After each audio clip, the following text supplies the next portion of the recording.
Welcome back to your own channel, AJ Classroom. In last lecture, we had discussed about non-destructive testing methods. In this lecture, we will discuss about some defects in generally produced in material components and products. First of all, हम ये समझेंगे कि आखिर defects किस types के होते हैं.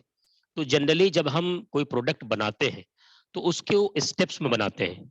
अगर बात की जाए, अगर मैन्युफैक्चरिंग के स्टेप्स की बात की जाए, मैं सीधे मैन्युफैक्चरिंग के स्टेप्स की बात करूं, तो उसमें जो सबसे पहला जो प्रोडक्ट होता है वो होता है प्रोडक्शन का स्टेप, जिसमें हम क्या करते हैं, प्रोडक्शन करते हैं. प्रोडक्शन में जैसे कि हमने कास्टिंग किया है ना, मैन्युफैक्चरिंग किया, वो चीजें हैं. अब प्रोडक्शन के बाद जो स्टेप्स होता है वो होता है फिनिशिंग का. उसी में एक फिनिशिंग का स्टेप होता है. तो जो प्रोडक्शन के time, in process of production जो डिफेक्ट्स प्रोड्यूस होते हैं उसे हम कहते हैं inherent product discontinuation. At the time of production, which type of discontinuation is present, is produced, is called inherent discontinuities. तो पहला जो inherent discontinuities है वो है scar. It is shallow blow which is generally found on the flat surface after casting. हम जानते हैं कि कास्टिंग मेथड्स क्या होता है कि हम उस पर मोल्ड बनाते हैं, मोल्ड के थ्रू कैविटी क्रिएट करते हैं और उस कैविटी में मोल्टेन मेटल्स को फिल करते हैं. जब वो मोल्टेन मेटल सॉलिडिफाई हो जाता है तो हम वहां को कैविटी से एक्सट्रैक्ट कर लेते हैं, बाहर कर लेते हैं और हमारा प्रोडक्ट तैयार हो जाता है. फिर उसकी फिनिशिंग में भेजा जाता है. तो जब एक शैलो ब्लो जो हो जाए, वो शैलो ब्लो, ये जो दिख रहा है आपको, इस टाइप का जब डिसकंटिन्यूटीज वहां पर दिखे तो उसके कहते हैं scare. Second is the porosity.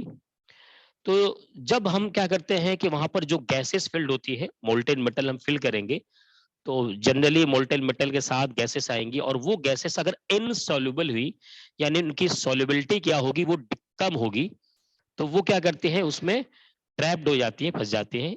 उसको कहते हैं porosity. Next is gas holes. It is result from entrapped gases of spherical shapes. यानी कि जो मोल्टेन मेटल हमने मोल्ड कैविटी में फिल किया, वो मोल्टेन मेटल अपने साथ गैसेस लेके आया और हम उन गैसेस को राइजर के थ्रू बाहर नहीं निकाल पाए और जो मेथड्स होते हैं बाहर निकालने के, उससे बाहर नहीं कर पाए, बल्कि वो उसी के अंदर क्या हो गई, ट्रैप्ड हो गई, फंस गई. अब ये जो होल्स हैं यही कहते हैं यहाँ पर गैस होल्स. तो ये एक तरीके के डिफेक्ट्स होते हैं, है ना, और इन डिफेक्ट्स को आइडेंटिफाई करना भी जरूरी हो जाता है. नेक्स्ट इज ड्रॉप है इसमें, उसको देखते हैं अभी हम लोग. ड्रॉप क्या होता है? It is a irregular shape projection on cope. अब हम जानते हैं कि जो मोल्ड होता है, मोल्ड के दो पार्ट होते हैं, है ना, ऊपर क्रॉप और ड्रैग होता है. तो जो ये क्रॉप और ड्रैग होता है, तो क्रॉप के ऊपर ही कोप और ड्रैग होता है, सॉरी. तो जो कोप जो होता है वो अपर पोर्शन ऑफ द उसका मोल्ड का अपर पोर्शन होता है, जिसके थ्रू हम वहां पर कैविटी क्रिएट करते हैं. और जो कोप के थ्रू अगर कोई इरेगुलर शेप वहां पर प्रोड्यूस हो जाता है, वहां पर कोप के थ्रू अगर कोई इरेगुलर शेप प्रोड्यूस हो जाता है तो हम उसको कहते हैं ड्रॉप. वहां पर, यहाँ पर देखिए एक इरेगुलर शेप यहाँ पर आ गया है, इसे कहेंगे हम drop. Next one is dross. Dross are light weight impurities appearing on the top surface of the casted product. तो यहाँ पर क्या होता है कि जो लाइट वेट इम्प्योरिटीज होती है, अगर वो लाइट वेट है तो जाहिर सी बात है कि वो अपर सरफेस पर यहाँ पर प्रोड्यूस होंगी, दिखेंगी. तो इस तरह के इम्प्योरिटीज जो डिपॉजिट्स हो जाते हैं उसे कहते हैं dross. Next one is dirt. So dirt is a female projection of the surface of casting when some embedded sand particles are removed. तो जो हमने कास्टिंग किया है, कास्टिंग में जो सैंड कास्टिंग करने के बाद जो सैंड उसमें एम्बेड हो जाता है, इनबिल्ड हो जाता है, वहां पर फिक्स हो जाता है, उसको जब हम रिमूव करते हैं तो यहाँ देखिए कुछ इरेगुलर शेप्स आ रही है. इन इरेगुलर शेप्स को ही हम कहते हैं यहाँ पर डर्ट. उसको हम लोग कहेंगे यहाँ पर डर्ट कहेंगे. तो ये 6 था. 7th इसमें है बकल. बकल को देखेंगे हम लोग यहाँ पर। Buckle is a long fairly shallow broad V shaped depression on cast surface. तो ये पूरा हमारा कास्टेड सरफेस है, इसमें अगर वी शेप का कोई एक इम्प्योरिटीज दिख जाती है, डिफेक्ट हो जाता है, इसे ही कहते हैं हम लोग बकल। तो यहां पर हमने देखा 7 डिफेक्ट्स यहां पर हमने देखे। ये 7 डिफेक्ट्स आप नोट कर लीजिए। नोट करने बाद नेक्स्ट स्लाइड पर मैं आपको बाकी जो इसमें डिफेक्ट्स हैं वो आपको शो करके दिखाऊंगा। इसे जल्दी से आप लोग नोट कर लीजिए। सो जो नेक्स्ट डिफेक्ट है, डिसकंटिन्यूज है, वो है wash. Wash is a low projection near the get on drag surface of casted product. तो एक्चुअल में बात यह है कि जो मोल्ड कैविटी को फिल करने के लिए हम एक गेटिंग सिस्टम को डिजाइन करते हैं। आपने देखा होगा गेटिंग सिस्टम कैसा होता है, स्प्रू होता है, स्प्रू के बाद यहाँ से कुछ रनर वगैरह होता है, राइजर कनेक्ट होते हैं, उसके बाद कैविटी में यहाँ पर जाकर के फिल होता है। तो जो गेट के थ्रू जब हम मोल्टेन मेटल को यहाँ पर फिल्ड करते हैं, तो जहां गेट कनेक्ट होता है उसी के आसपास क्या होता है, कुछ डिफेक्ट प्रोड्यूस हो जाता है, जिसे हम कहते हैं wash. Next one is misrun is incomplete filling of molten fluid on the mould cavity. बहुत क्लियर है कि जो मोल्ड कैविटी हमने बनाया हुआ था उसको प्रॉपरली फिल्ड नहीं किया गया, तो जाहिर सी बात है कि वो जो डिजायर्ड शेप है वो हमें ऑब्टेंड ही नहीं होगा, इसकी वजह से यहाँ पर डिफेक्ट प्रोड्यूस होगा। 10th is cold shut is a type of miseran occurs at the center of the casting having gates at its two sides। होता क्या है कि मान लीजिए आपका ये एक गेट पूरा मोल्ड कैविटी है, आपने इसमें 2 गेटिंग सिस्टम बनाए। अब यहाँ से भी फ्लूइड आ रहा है, यहाँ से भी मोल्टेन मेटल आ रहा है, तो 2 तरह का फिलिंग हो रही है। तो दोनों तरफ से फिल होने के बाद जहां पर इन दोनों का मर्जर होगा, कम्बिनेशन होगा, वहां पर प्रॉपर्ली फिल्ड नहीं हुआ। देखिए ये पूरा पोर्शन फिल्ड नहीं हुआ, इसे कहते हैं कोल्ड शट, एक तरीके का डिफेक्ट होगा। 11th is scab. It is a high projection which occurs when a portion of mold face lifts and metal flows underneath in the thin layer। यानी होता क्या है कि इसमें एक पोर्शन क्या हुआ कि वो यहाँ पर उभर गया, है ना, एक हाई प्रोजेक्शन वहां पर बन गया, और वो क्या हुआ, मोल्ड फेस को लिफ्ट होने की वजह से, तो इसकी वजह से ये जो डिफेक्ट प्रोड्यूस हुआ इसको कहते हैं स्कैब। यहाँ पर हो गया। नेक्स्ट वन देखते हैं आगे।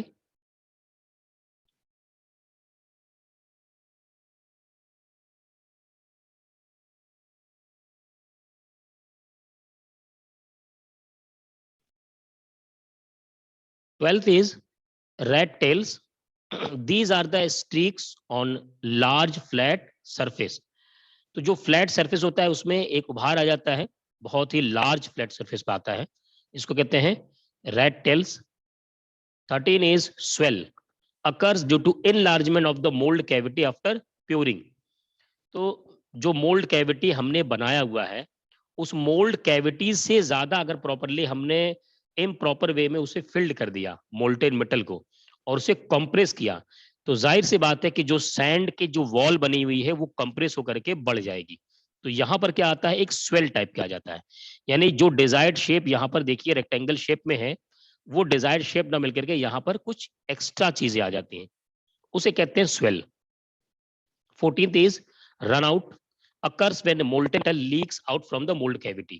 अब मोल्ड कैविटी से ही क्या हुआ कि चाहे हमने लिक्विड जो है बहुत मोल्टेन फॉर्म में लिया, या फिर जो हमने कैविटी क्रिएट किया उसकी वॉल प्रॉपर जो है स्ट्रेंथ में नहीं है, या फिर हमने इसे प्रेस कर दिया, तो क्या होगा, वो रन आउट हो गया। यानी कि अब जो कैविटी जितना था वॉल उससे ज्यादा बाहर थोड़ा थोड़ा निकलने लगा, ये जो एक्स्ट्रा यहाँ पर चीजें क्रिएट हो गई इसको कहते हैं run out. Last is hot tear. Hot tear important है, ध्यान दीजिए इसको। Is a form of rupture produced by tensile stresses on the casting when it is near the solidus temperature। देखिए मोल्टेन मेटल क्या होता है कि हम लिक्विड फॉर्म में करने के लिए हाई टेम्परेचर पर लेकर जाते हैं, जब मेल्ट कर लेते हैं तो उसे प्योर करते हैं गेटिंग सिस्टम के थ्रू, जब प्योर करते हैं तो वहां पर फिल्ड करते हैं, और फिल्ड होने के बाद उसे सॉलिडिफाई करने के लिए छोड़ देते हैं। तो धीरे धीरे क्या होता है कि वो सॉलिडिफिकेशन होता रहता है। तो जब वो सॉलिडस टेम्परेचर के पास पहुंचता है, यानी जब उसका सॉलिडिफिकेशन नियरली कंप्लीट होने वाला रहता है, तो उसमें क्या होता है कि टेंसाइल स्ट्रेसेस भी प्रोड्यूस होंगी। जाहिर सी बात है कि हमने वहां पर क्या किया है कि उसको हम श्रिंक कर रहे हैं, सिकोड़ रहे हैं, तो उसकी वजह से जो स्ट्रेसेस प्रोड्यूस हुई, उसकी वजह से वहां पर रैप प्रोड्यूस होगा। तो ये जो रैप्चर दिखाया गया है, ये आपको टॉप व्यू दिखाया गया है, यानी आप ऊपर से देख रहे हैं तो यहाँ पर कुछ रैप्चर दिख रहा होगा, इसे कहते हैं हॉट टीयर। तो ये जो मैंने आपको 15 डिफेक्ट्स डिसकंटिन्यूस पढ़ाए, वो थे प्रोडक्शन के टाइम में, जिसे हम कहते हैं इनहेरेंट। नेक्स्ट स्लाइड पर हम लोग देखेंगे कि आगे जब फिनिशिंग करते हैं उस वक्त किस टाइप के डिसकंटिन्यूस वहां पर शो होते हैं, दिखते हैं। तो पहले आप लोग इसे जल्दी से नोट कर लीजिए, जिन्होंने नोट नहीं किया है उसे वीडियो को बैक करके नोट कर सकते हैं जल्दी से।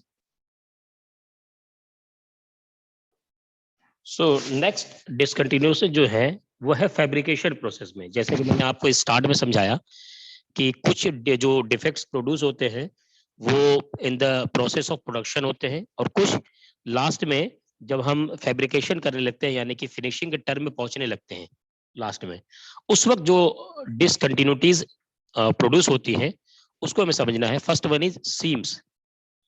सो देखिए, प्रोडक्ट करीब करीब बन चुका है, पूरा नहीं बना है लेकिन फिनिशिंग की स्टेज में है, यानी कास्टिंग का जो प्रोसेस है वो कंप्लीट हो चुका है।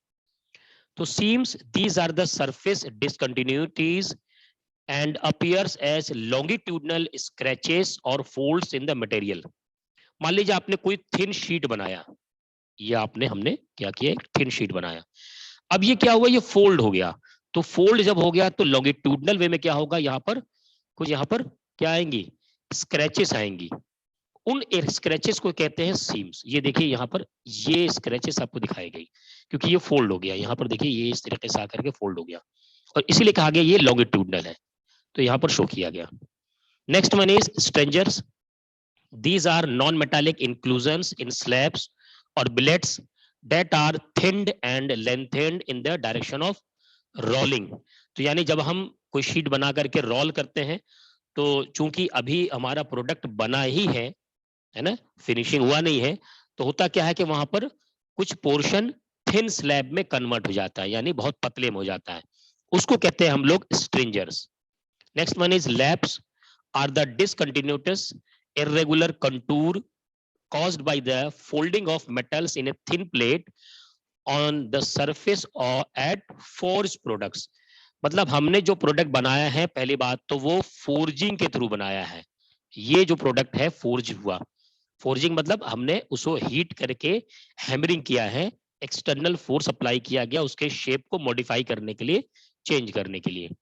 तो जब अब फोर्जिंग के बाद हमने क्या किया, उसको फोल्ड करना चाहा, तो उसके सरफेस पर क्या हुआ कि कुछ डिसकंटिन्यूस इरेगुलर कंटूर क्रिएट हो गए, इसको कहते हैं लैप। बहुत इजी है ये, है ना। तो ये हमने यहाँ पर 3 पढ़े। नेक्स्ट जो लास्ट है वो कहलाता है फॉर्जिंग, बस्ट और क्रैक्स। इसको भी समझ लेते हैं। Forging burst occurs when a material is forged at a temperature at which it can't withstand at high internal stress। देखिए, फॉर्जिंग करना है तो हम क्या करेंगे, उसे हीटेड कर रहे हैं।